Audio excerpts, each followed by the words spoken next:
As far as the panic booking is concerned, there is a downward trend. So panic booking जो हमारे पास अभी data है, I think the peak was on 13th when we have more than 88 lakhs booking, refill booking.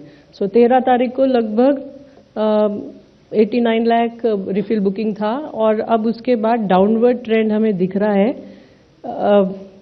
कल ये लगभग 70 लाख के करीब के आसपास बुकिंग था. So that is one. There was a question on the cylinder distribution. So cylinder distribution के अंदर के बारे में मैं ये कहना चाहूँगी कि I mean it depends on the booking and it has been variable on certain days. It has been in the same range. ये उसी रेंज में LPG का डिस्ट्रीब्यूशन, रिफिल डिस्ट्रीब्यूशन हो रहा है जैसा कि पहले हो रहा था. किसी दिन in fact on 13th it was record high, around more than 62,50,000.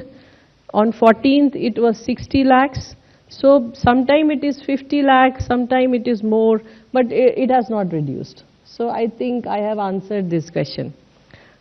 As far as the under recoveries of OMCs are concerned, these are board driven companies and this data is not available with us. LPG situation is not worse. I think with this data I have given you the answer. The situation is a matter of concern for us, चिंताजनक है, लेकिन इसके साथ ही मैं ये भी कह रही हूँ कि हम डोमेस्टिक कंज्यूमर्स को जो सप्लाई पहले दे रहे थे वही अब दे रहे हैं, लेकिन इसके साथ ही we have to look for all the options of alternate energy available. इसी क्रम में ये बात कही गई थी.